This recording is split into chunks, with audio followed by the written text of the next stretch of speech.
ഓരോ മണിക്കൂറും വിലപ്പെട്ടതാണെന്ന് അറിഞ്ഞുകൊണ്ട് നീ സ്പെൻഡ് ചെയ്യും. അച്ഛൻ പറഞ്ഞു വരുന്നത് എന്താണെന്നറിയോ? ഈ 1 മണിക്കൂർ നീ നന്നായിട്ട് ഹാർഡ് വർക്ക് ചെയ്യുമ്പോൾ അതിൽ 1 മിനിറ്റ് നിനക്ക് ഈശോയ്ക്ക് വേണ്ടി മാറ്റിവെക്കാൻ പറ്റുമോ?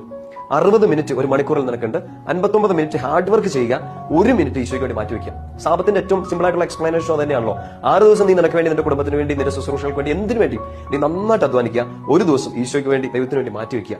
അപ്പൊ 59 മിനിറ്റ് നിനക്ക് വേണ്ടി, 1 മിനിറ്റ് നിനക്കിതെല്ലാം തന്ന നിന്റെ എല്ലാമായ ദൈവത്തിന് വേണ്ടി. അതൊരു ബേസിക് പ്രാർത്ഥന രീതിയാണ്. ആ 1 മിനിറ്റിൽ ചെയ്യേണ്ട കാര്യങ്ങൾ എന്തൊക്കെയാണെന്നറിയോ? Stop, look and listen.